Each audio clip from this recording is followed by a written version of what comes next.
एक बार की बात है, एक आलसी व्यक्ति एक बौद्ध भिक्षु से कहता है, मुनिवर, मेरे में बहुत आलसपन है, जिसकी वजह से मैं अपने जीवन में जो करना चाहता हूँ वह कर नहीं पाता। मुझे कुछ रास्ता दिखाइए। तो बौद्ध भिक्षु उस आदमी से कहते हैं, क्या तुम्हें पक्का विश्वास है कि तुम्हें आलसपन है?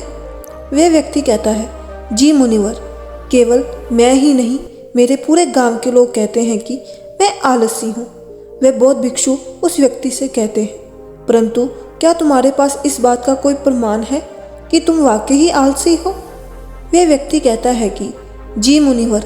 तो बौद्ध भिक्षु कहते हैं, क्या प्रमाण है? मुनिवर, मैं जानता तो हूँ कि व्यायाम करना मेरे स्वास्थ्य के लिए अच्छा तो है, लेकिन मैं चाहकर भी नहीं कर पाता हूँ, क्योंकि मेरा आलस मुझे सुबह जल्दी उठने ही नहीं देता। वह बौद्ध भिक्षु कहते हैं, अच्छा, तुम ऐसी आलस से परेशान हो? व्यक्ति कहता है, जी मुनिवर। बौद्ध भिक्षु कहते हैं, परंतु क्या तुम जानते हो कि आलस होता क्या है? वे व्यक्ति कहता है कि मैं ये तो नहीं जानता कि आलस का अर्थ क्या है, परंतु ये जो भी है बहुत बुरा है। वह बौद्ध भिक्षु कहते हैं कि सबसे पहले तो तुम ये समझो कि जो भी चीज़ प्राकृतिक रूप से मनुष्य के भीतर है उसका कोई ना कोई उपयोग है, वह बुरी या अच्छी नहीं है। आलस एक भाव है, एक विचार है, जिसे जाने अनजाने में हम खुद ही पैदा करते हैं। वह व्यक्ति पूछता है, परंतु वो कैसे मुनिवर? वह बौद्ध भिक्षु कहते हैं, आलस्य पैदा होने के दो कारण हैं, पहला शारीरिक और दूसरा मानसिक।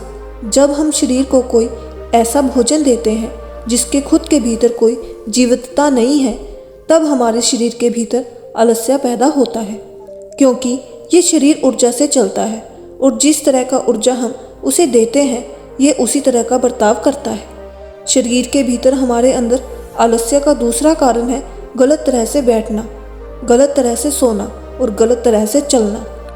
हम इस बात पर कभी ध्यान ही नहीं देते कि हमारे बैठने, लेटने और सोने की स्थिति भी सही है या नहीं।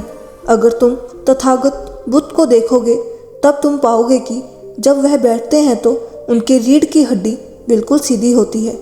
जब वह सोते हैं उनके शरीर के किसी भी अंग में कोई दबाव नहीं होता और वे जब चलते हैं उनके दोनों कदमों के बीच एक तालमेल नजर आता है।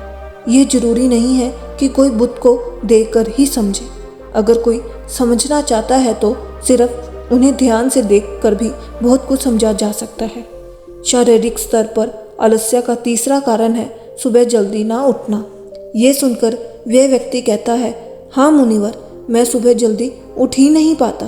वह बौद्ध भिक्षु मुस्कुराते हैं और कहते हैं, तुम सुबह जल्दी तभी उठ सकते हो जब तुम रात को सोने का सही समय निर्धारित कर लोगे। प्रत्येक बौद्ध भिक्षु को अनुशासन का पालन करना होता है, क्योंकि अनुशासन हमारे जीवन में संतुलन लाता है। ज़्यादातर लोग अनुशासन को बुरा समझते हैं, क्योंकि उन्हें लगता है कि अनुशासन उन्हें बांधता है, जबकि असल में यह है कि अनुशासन हमें बांधता नहीं बल्कि मुक्त करता है। तब वह व्यक्ति पूछता है, परंतु मुनिवर, शुरुआत कहाँ से करें? सही तरह से भोजन करने से, सही तरह से बैठने, लेटने या चलने से, या सुबह जल्दी उठने से?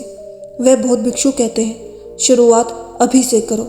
जो भी तुम इस समय कर रहे हो उसे ध्यान से करो। पहले तुम मन के स्तर पर आलस्य को समझो। वैसे ज़्यादा स्थितियों में मन शरीर के कारण आलस्य पैदा करता है।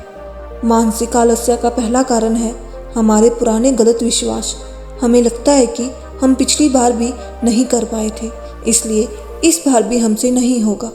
हम इस बात को नहीं देखते कि इस बार और पिछली बार में बहुत अंतर है। अब हम मानसिक तौर पर वह नहीं है जो पहले थे। अब सब कुछ बदल चुका है।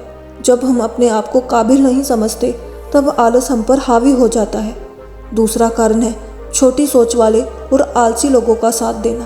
कभी कभी ऐसा होता है कि आलस्य हमारे भीतर नहीं होता, परंतु दूसरों लोगों से वह हमारे भीतर आ जाता है। ऐसा इसलिए होता है क्योंकि हम आलसी लोगों की संगति करते हैं। वह व्यक्ति कहता है कि जी मुनिवर, ये एकदम सत्य है। ये बात तो मैंने भी अनुभव की है। वह बौद्ध भिक्षु कहते हैं, तीसरा कारण है मन का स्पष्ट ना होना।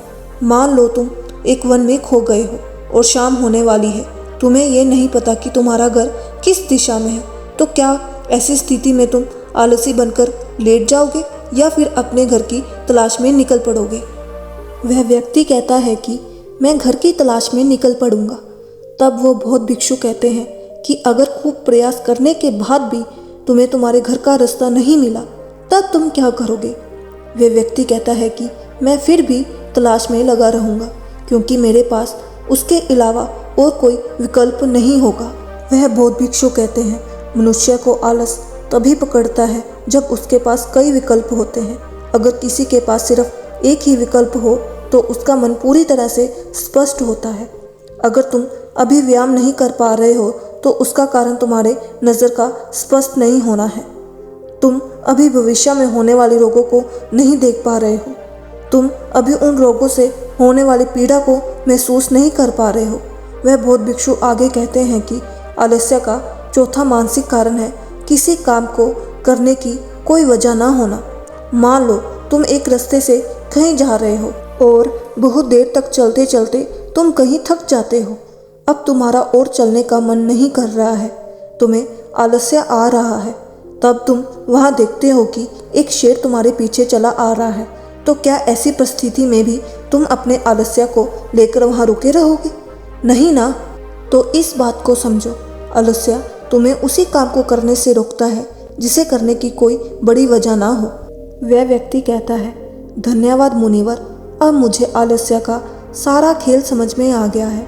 वह बौद्ध भिक्षु कहते हैं मेरी एक बात हमेशा याद रखना, जहाँ स्पष्टता है या कुछ करने की बड़ी वजह है, वहाँ आलस्य हो ही नहीं सकता। दोस्तों, किसी ने बड़ी कमाल की बात कही है कि आलसी वही है जिसके जीवन में कोई बड़ा लक्ष्य नहीं है, जो जीवन को जीना नहीं काटना चाहता है। तो दोस्तों, आशा करती हूँ कि आपको ये कहानी पसंद आई होगी। मिलते हैं अगली कहानी में। शुभ प्रभात।